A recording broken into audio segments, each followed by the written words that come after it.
From the very beginning of the series, Pokemon has provided numerous creepy, unsettling, and jarring moments across the games and anime. In just about every generation of games, the Pokemon Company ensures that there will be some area that is haunted or tied to a ghost story or urban legend of some sort. And on top of that, they'll even sprinkle in some little Easter eggs and spooky moments that take place outside of those areas. There's something about all these spine-chilling occurrences that they always manage to make so mysteriously effective. It's not just like, oh cool, ghost Pokemon here.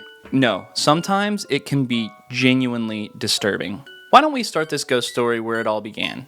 In Lavender Town. As soon as you step into Lavender Town, you're met with this eerie looping tune that's been described as a cavalcade of jarring chords, designed to create the unsettling atmosphere that it does. When you throw that music over a location with mostly ghost-type Pokemon, and with characters whose dialogue include, "That white hand on your shoulder, it's not real," and "Give me your soul," you have a recipe for pure eldritch horror. Lavender Town is home to a cemetery called the Pokemon Tower, where spirits of Pokemon are said to rest. You find your rival here, who many have speculated is mourning the loss of his Raticate, because it's no longer on his team after your last fight, and why is he here, and why doesn't he have his rat? As you progress up the tower, you'll be blocked by a literal ghost.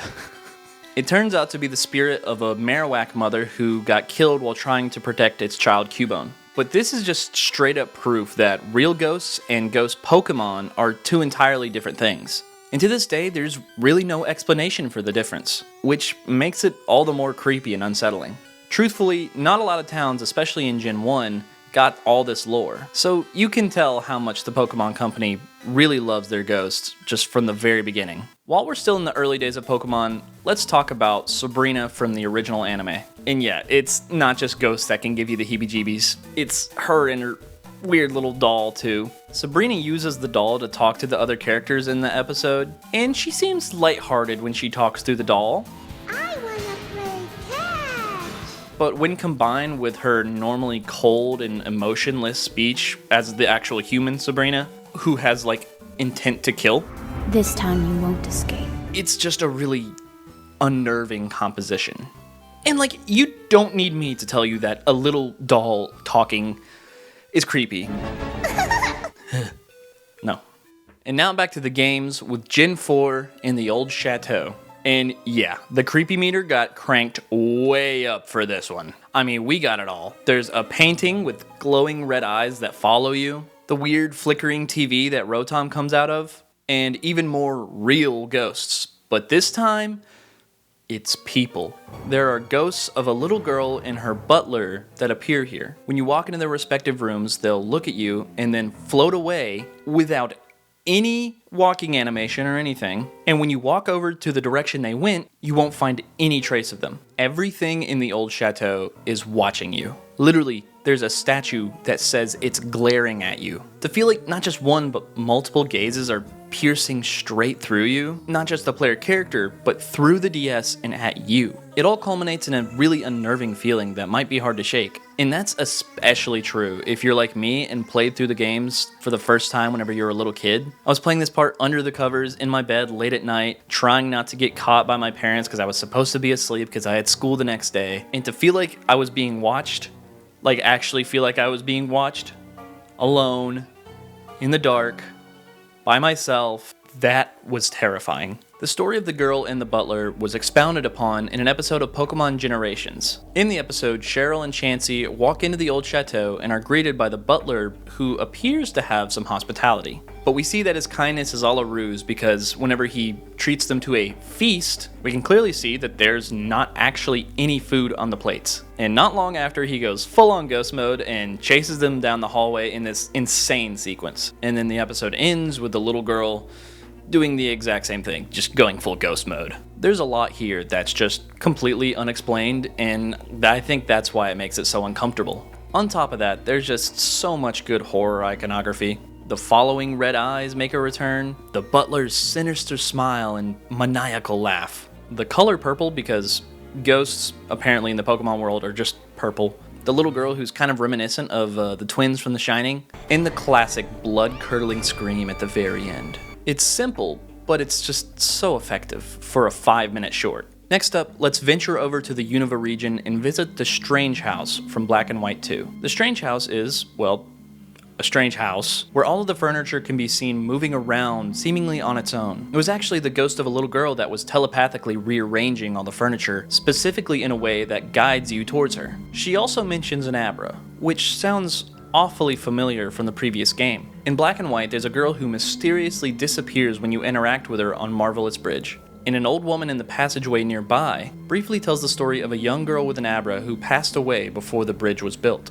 When in the Strange House, it's revealed that she was actually at the bridge, trying to return the Lunar Wing to Cresselia. Cresselia is a Pokemon said to bring happy dreams and dispel nightmares, a counterpart to Darkrai, who is supposed to give you the nightmares. And Darkrai has his own nightmare of a cutscene in Gen 4 that involves you going into an old house and being put to sleep by some creepy dude, and then you get transported to New Moon Island where you have the Darkrai encounter, only to wake up and be told that the house you were in has been abandoned for 50 years. Like, that on its own is already weird and mysterious and creepy, and it's connected all the way to the ghost in the Strange House, who we can assume was given nightmares by Darkrai because her dialogue includes a lot about this everlasting dark dream. The way that the story of these mythical Pokemon from the generation prior is woven in to this ghost story that spans across 2 games and has its own location dedicated to it, it adds this element of folklore and urban legend as this story is being told over the course of like 6 or 7 real life years.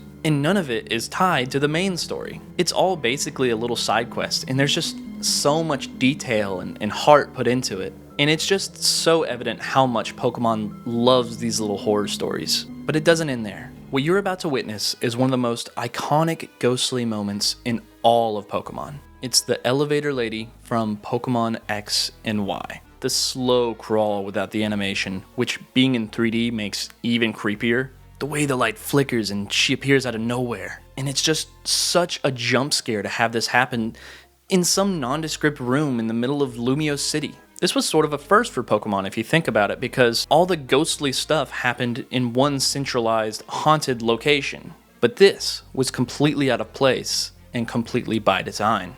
It doesn't feel like this is supposed to happen here. And that's what makes it such a jump scare. In the text, no, you're not the one. Makes you feel as though there's something otherworldly that's going on here, that even you, the protagonist, can't see it. But you know what you can see? That subscribe button. Ooh, you want to click the subscribe button so bad? Ooh, or you'll be haunted forever. There's also some other brief Easter eggs and things that are worth mentioning that I'll list off in a little lightning round. There's Phoebe's room in Omega Ruby and Alpha Sapphire, where you can briefly see a girl holding a doll in the corner of the room, and then it switches to her point of view in all of its found footage-esque glory. There's the Horde of Faceless Men ghost story from X and Y. Gen 6, they really went all in with the creepiness. I mean, oh god. This lady in the Sun and Moon demo who just disappears behind a Machamp. And then there's this girl named Paula in Sword and Shield, who sends you off to deliver a letter, and when you do and come back, she leaves only a Reaper cloth. There was that time Ash's soul got ripped out of his body by Haunter. There's a whole ghost story at the trainer school in Sun and Moon, where a little girl gives you 7 mysteries to solve, and each one of them turns out to just be a coincidence and just having some sort of normal explanation. But at the end of it, it culminates into a security officer finding you talking to yourself, and the camera pans back to where the little girl was, and she's no longer there. But each of those mysteries had some neat references to classic horror tropes, like the slime, the cold breeze, the scratching noises, the disembodied voices. Lastly, how could I forget about all the creepy Pokedex entries that have gotten so much spotlight over the years? Here I'll list and paraphrase some of the ones that I think are the epitome of creepiness. We've got Hypno and Drifloon and Drifblim and their penchant for kidnapping, because that's messed up. Gigantamax Gengar leads you straight into the afterlife. Go ahead, go, it's fine, just go in there. Houndoom's flames never go out, just like the flames of hell. Dusknoir will steal your soul by eating you alive, and Palossand will drink your soul, which is somehow worse than being eaten. Whatever's under Mimikyu's cloak will cause you to have an agonizing end. Banette is a vengeful puppet made of pure hatred. Musharna can make your nightmares a literal reality. The Litwick line can absorb your life force without even trying. Shedinja will trap your soul forever, if you look inside its shell. Frostlass uses dead bodies as decorations, and Gengar is a being of pure despair. The Pokedex literally says give up if you encounter one. Pure despair. Last but not least is my personal favorite, Malamar. Malamar has mind control powers, and Malamar also evolves by the player in the real world spinning their DS upside down. So in this like twisted meta way, Malamar forces you, mind controls you in the real world to do something in order for you to obtain it in your game. That is a freaky thought.